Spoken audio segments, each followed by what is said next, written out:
Sportsman. Hello, sportsmen. Take a look at these big bucks. John Ford captured some great footage a few days ago during the peak of the rut. We tested a couple of scent products and a pair of deer decoys on wild roaming deer inside a 65-acre enclosure. Hey, these big bucks will get your adrenaline pumping, so you stay tuned. I'm Fred Trost with some information you can use to become a more practical deer hunter.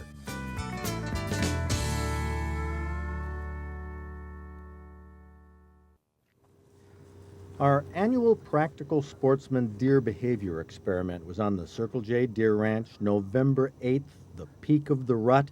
I set a pair of Featherflex deer decoys on the ground as if they were bedded, looking towards each other. Now, I put the buck's ears low and back to give it an aggressive posture. The doe's ears I set high to make her look alert and receptive. Now, this homemade candle was given to me by Dick Tillman, full of citronella. Dick told me that he's had a number of deer come towards his blind when they smelled this weird fragrance. Now, I lit the candle, set it on the ground, 50 feet or so, behind the decoys. I tested another product called a scent stick. New on the market, it's the strongest urine smell I've had the pleasure of whiffing. I tell you, to make it stronger, light the sticks like incense. Oh, pew-wee, they're extremely strong. I stuck 3 of them in the ground, downwind, at least 60 feet from the candle. Now, these are the positions here of the burning scents and the decoys, and within an hour, deer should be filtering over our direction. We're in a 65-acre enclosure where Bob Jones from Portland has white-tailed deer that have all been born in the wild. None have been tamed or bottle-fed, and these deer have all the habits and mannerisms of totally wild deer. By sneaking out to a photo blind, we can watch a lot of deer going through their fall mating rituals, something that is difficult to see in the open woods. You've probably heard that only big bucks rub their antlers on big trees. But here's a spike buck tackling a big tree trunk, and it's his forehead, not his antlers, that do most of the rubbing. This deer surprised us coming up to the side of the blind. So John Ford took the camera off the tripod and held it on his shoulder to tape this rubbing ritual behind the brush pile. A nice 6-point appeared. You can see from the steam streaming from its nostrils that the temperature is close to freezing. It's evening, getting cooler every minute. The little spike buck knew the larger one was there, but he continued rubbing, alternating a few rubs with sniffing the tree trunk. Now, that's one thing I've never noticed a buck do before. At least it didn't strike me as being significant. But they do spend a lot of time sniffing the trunk. A few seconds to check what the 6-point is doing, and the spike buck is back to sniffing. But he apparently feels it might be a good time to mosey off. Across the field, a couple hundred yards away, we see another big buck, a dominant breeding buck, walking with that characteristic stiff-legged gait that they do during the rut. It reaches up to a branch, licks it, tugs at it. This is what bucks and does both do over a scrape. They spend most of their time on that licking branch, apparently picking up and depositing some sort of chemical odor or taste. After its first go-around with the licking branch, looks like this buck is moving over the scrape, possibly urinating. Can't really tell from this angle, but deer usually urinate underneath a licking branch on the ground that's been pawed up in a bare patch. I kind of think this buck urinated on a scrape because of the way it backs up to get under the branch again. But to this point, the buck hasn't paid a bit of attention to the ground. He hasn't sniffed the scrape or even looked at it. All his attention is on that ever-important licking branch. That's the magic that's associated with scrapes. Finally, 1 minute after arriving here, the buck momentarily sniffs the ground, maybe to check what he just did. But then, it's back to the branch. Sniffing and licking the tree. That's what the buck is primarily focused on. He's not too interested in the ground. Back to the smaller bucks that were rubbing the tree trunks, the spike has moved on, and the 6-point is working another large tree trunk, often scraping the side of his head and then sniffing. You know, they spend almost as much time sniffing as they do rubbing. Just watch.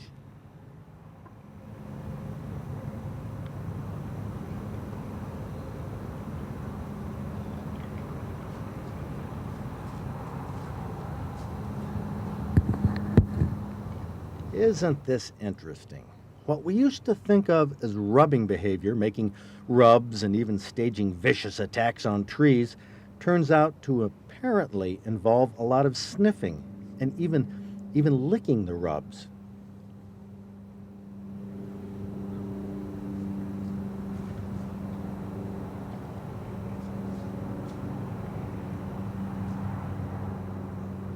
This rubbing involves a lot more than just the antlers. They use their forehead, nose, around their eyes, and followed by all that, sniffing. Obviously, this represents some scents and odors that are very important to deer, but haven't yet been bottled. You can expect to see them on the market sometime in the future, I'm sure. But can you tell when a deer is looking at you? If you can see its eye, it can see you. They have nearly 360-degree vision. And that flick of the tail, that's a relaxed signal, a sign that tells other deer that it doesn't see anything out of order. The coast is clear. The little buck decides it's done with the rubbing and sniffing. John and I wish these bucks would move towards our decoys, but they don't see them yet.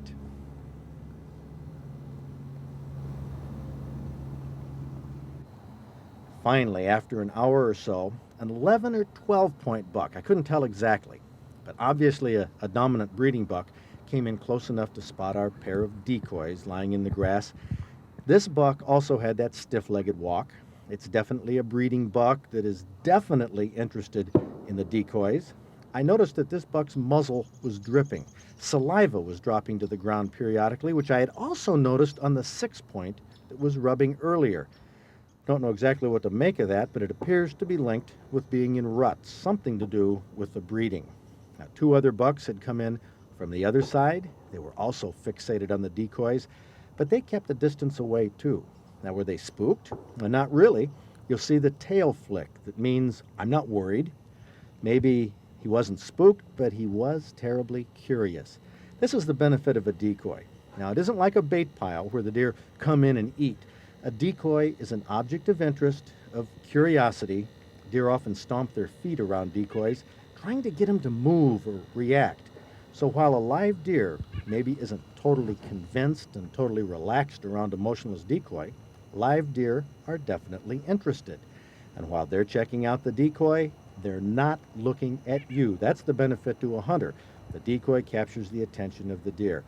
Now, bucks, remember, are attracted by the doe decoy because that's what they want to mate with. But a buck decoy, especially with its ears back in an antagonistic pose, that can irritate a live buck. I mean, right here is living proof.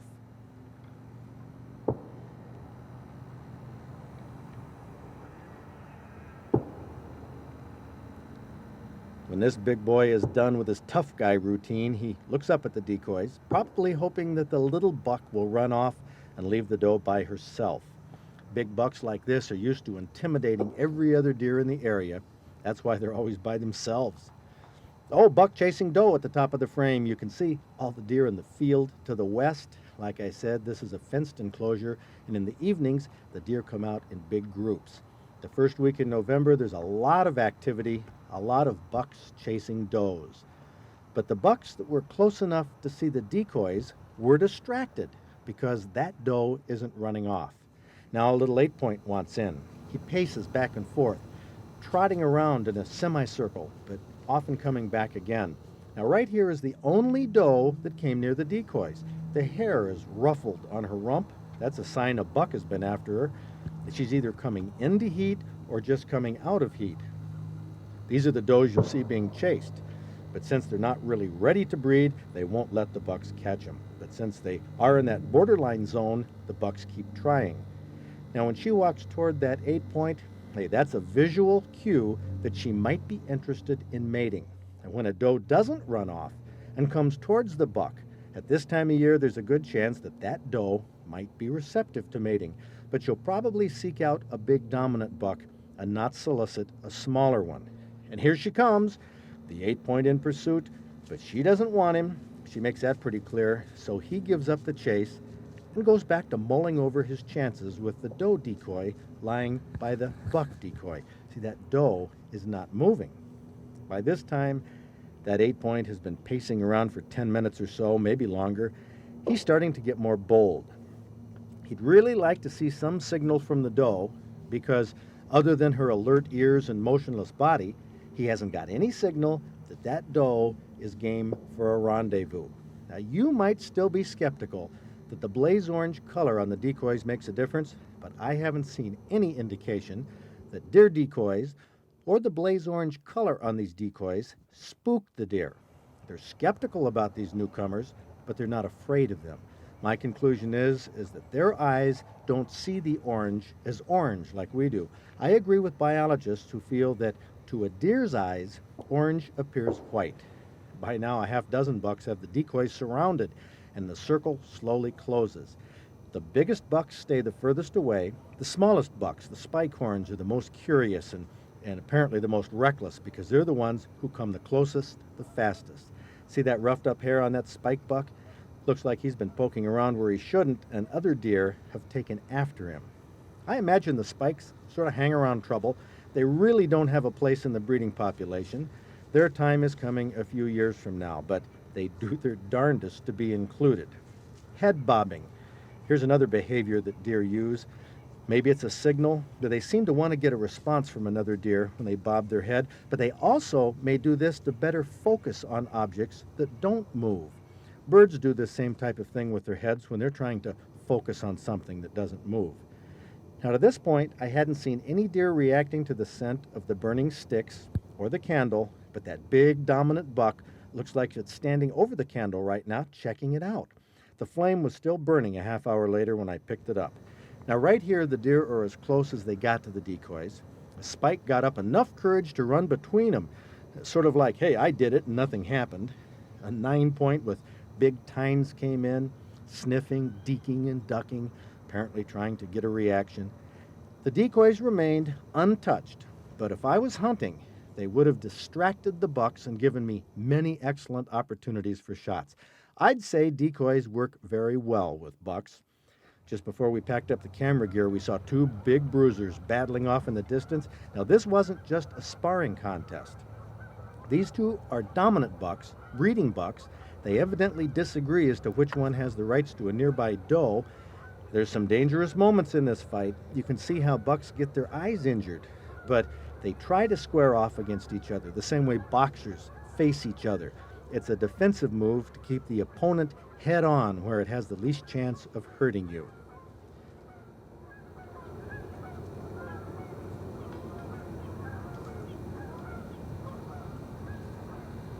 I tell you, if this footage doesn't get you cranked for November 15th, you must not be a deer hunter.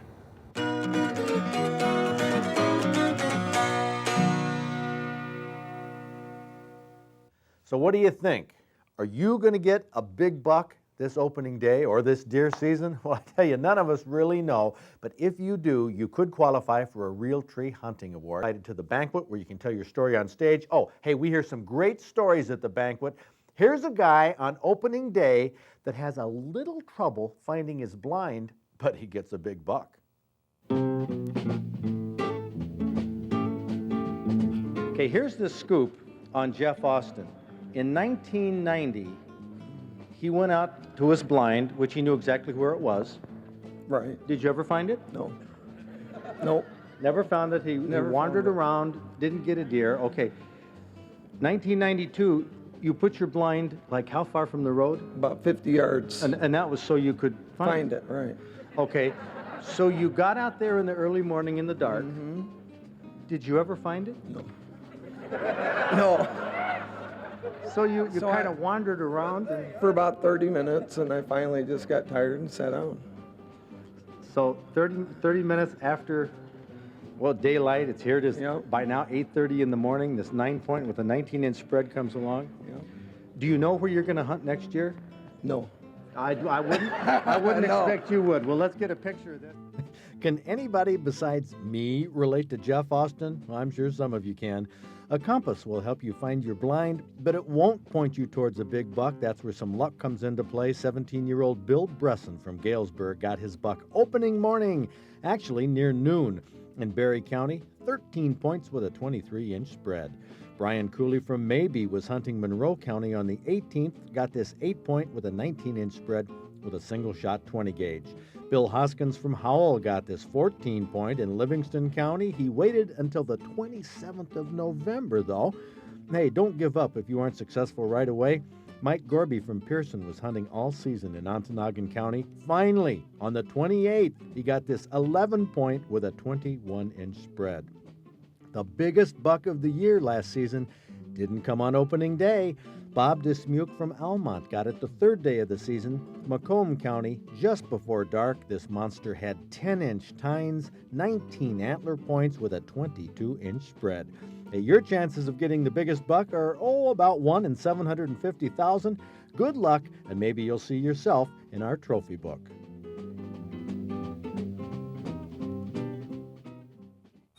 I get to scoop out some scrumptious, I know they're scrumptious in advance. These are venison cabbage rolls. In fact, I'm going to take me out a couple here. Looks like we got some cabbage strewn about on the top of this, huh, Libby? That's to keep it from drying out and burning on the top. Well, this is another recipe by the incredible Libby Wolf. I call her the incredible Libby Wolf because she doesn't eat the fish recipes she cooks, and she does some excellent award winners. And what about venison? I don't care for it. You don't care for it. So you brought one of your taste testing friends along. That's right. We'll go ahead and introduce her, Cindy Valentine. This is Cindy Valentine. She's my best friend. He's only giving me the cabbage. I'm only giving her the cabbage. She says she doesn't like venison. Well, why don't you like venison? Your family, obviously, your husband's a hunter. Right. My son's a hunter. I trap, but I don't eat the wild meat. Isn't that amazing?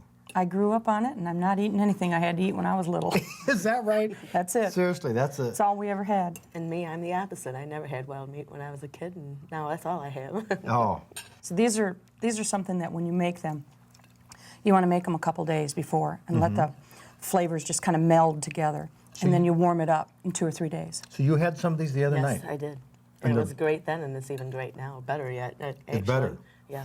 Well, the flavors we're talking about, you have some, what is this, sage? Sage and red pepper.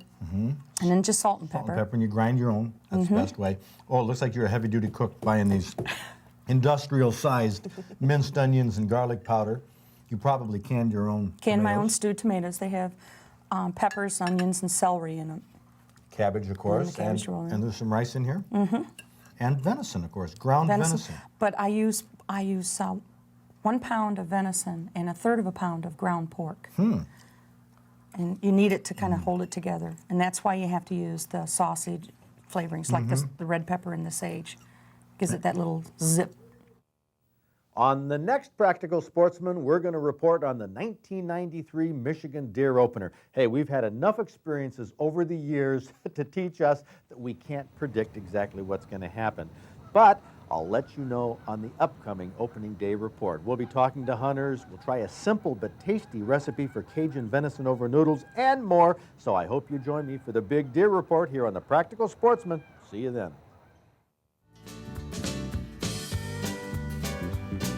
I'd say decoys work very well with bucks. Just before we packed up the camera gear, we saw 2 big bruisers battling off in the distance. Now, this wasn't just a sparring contest. These 2 are dominant bucks, breeding bucks. They evidently disagree as to which one has the rights to a nearby doe. There's some dangerous moments in this fight. You can see how bucks get their eyes injured, but they try to square off against each other, the same way boxers face each other. It's a defensive move to keep the opponent head on where it has the least chance of hurting you.